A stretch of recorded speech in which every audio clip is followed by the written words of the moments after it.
And there's something pretty deep going on here, because we don't need to be ripping all of these resources out of the planet in order to support our lifestyle living in these prefab square boxes that we call homes, this temporary accommodation. I've talked about this with you quite a few times. So there's something deeper going on here. There's definitely something deeper going on. It's just a question of what it is. Who or what is really in charge on this planet? Because things certainly aren't well at all. Things certainly aren't right.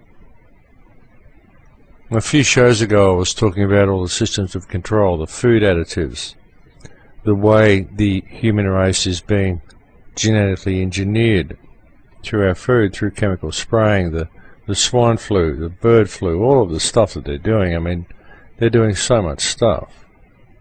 I mean, none of these things are beneficial for the human race. No matter what excuse they're giving you for chemtrails, look, spraying in the air isn't good, folks. You're breathing this stuff. It's not good. You know, food additives and toxins and neurotoxins and heavy metals and dioxins and all sorts of things that they say are in the food for your best interests. This stuff isn't good. None of it's fit for human consumption. And yet they put it in food all the time. And all of the things that I talked about with the estrogen and the sunscreens and the plastic clothes and all these things, none of these things are good, folks. So there's a lot that we have to deal with, and there's a lot of reasons why we need to deal with the criminals who are in charge, who are allowing all this to happen. You know, secrecy within government in what is supposed to be a free nation is simply not acceptable. Secrecy indicates that all is not well. Secrecy indicates that the government is deceiving its people. And if you think governments need secrecy for national security, why? You know, the people of each nation aren't a threat to each other. Honestly, they're not. I mean, the people in Africa are no threat to the people in the United States. The people in Iran are no threat to the people in the United States. It's the governments. It's not the people. There's nothing wrong with the people of Iran. There's nothing wrong with the people of Afghanistan. There's nothing wrong with the people of Palestine. There's nothing wrong with the people of Israel. It's the governments. It's the governments and their trained puppets, the military and police force. But these governments are just trained puppets of the monetary system. These big corporate bodies that are controlling the world, controlling all the resources, controlling all the exploitation of every single resource this planet has, and using the people as cannon fodder with which to do it. That's where the problems lie. And that's what's happening. But you can't judge the people of any of these countries. We're all just the same as each other. There's just certain megalomaniacal groups that are puppeteering things through the manipulation of corporations, which are essentially different countries. These are just corporations. America's a corporation, Australia's a corporation. You know, we've been through this on quite a number of shows, and there's a lot of information out there. But most wars are actually corporate takeovers. That's the way things work. World War I was a corporate takeover. World War II was a corporate takeover. There's a lot of other things in there besides, but that's basically the way all of these wars function. They're simply corporate takeovers. But anyway, I think it's time for a break. So we'll go and have a break, and I will speak to you in a few minutes.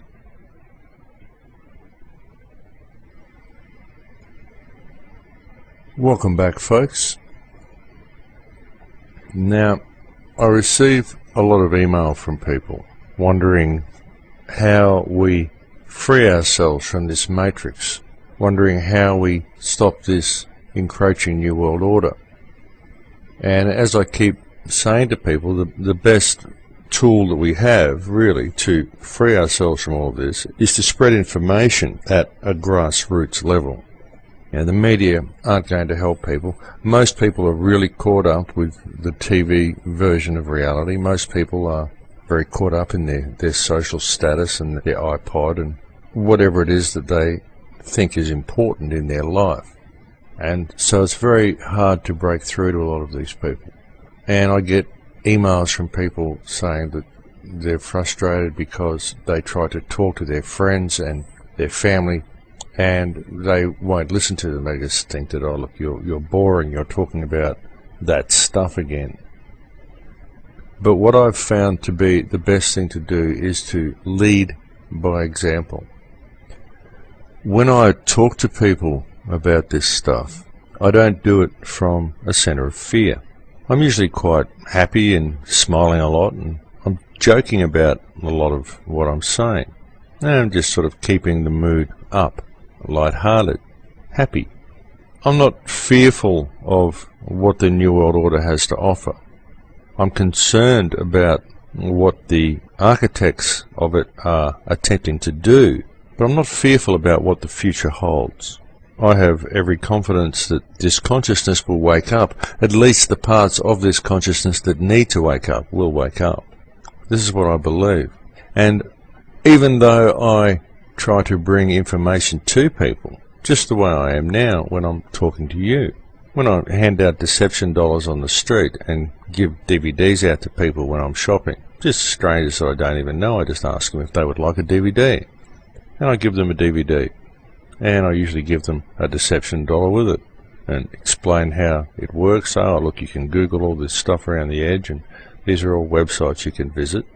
And I find that 90% of people that I give these deception dollars to, they say something about 9/11, and they say, oh, 9/11, yes, that seems to have been staged by governments. 90% of them say this. So it isn't like people don't know, it's just that people aren't saying anything. So I just give them a DVD and I point them in the direction of the Crow House, and hopefully they'll find out a little bit about what's going on. But I always do it in a happy manner. I don't try to force the information down anybody's throats, because ultimately what this is about more than anything is charging the field around you. What this is about is waking yourself up to the true nature of energy and how things work. Waking yourself up to the fact that you charge the field around you with your emotions and your intentions. Don't be in fear of what the New World Order is bringing. Be in a state of love, be in an energetic state of love by understanding your connection to all life and to all things and to the people around you. Bring information to people in a loving way. Just be smiling and happy and say, hey, look at this stuff I found. Might interest you, might not. I found it fascinating. See what you think. And give it to them to play. But if they can see that you are not in a state of fear, not sitting there going, oh no, the New World Order's coming, oh, mandatory vaccinations, all these things, oh, it's really terrible. And I'm happy and energized in a happy way, because even though I can see all this bad stuff on the horizon, it doesn't affect me, because I'm not going to comply with any of it. I'm not worried about it at all, because I don't believe they will be able to bring it in.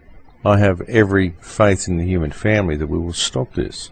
And the best thing I can do is to maintain that state of love, so that is what I'm charging the field around me with.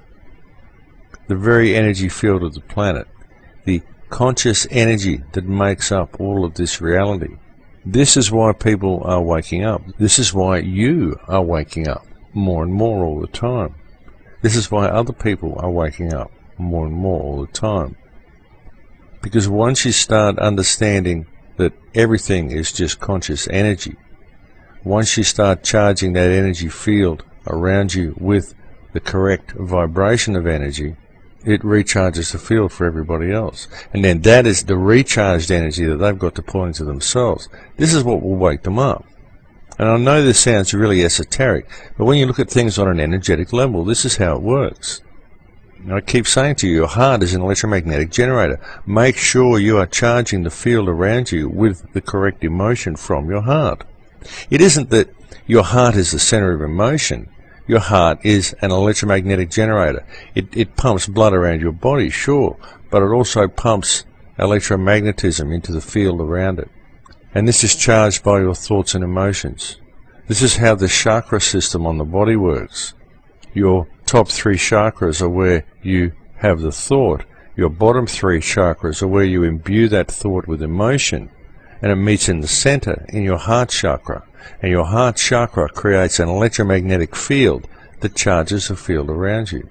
And then that is the energy that the person next to you has got to draw into themselves to create their reality. Because we all create reality by drawing in energy from around us. This is how the body works. The body is a biological computer that turns possibility into actuality. And the energy it uses to do this is the energy it draws from the surrounding field. You are simply one frequency of consciousness inhabiting this body.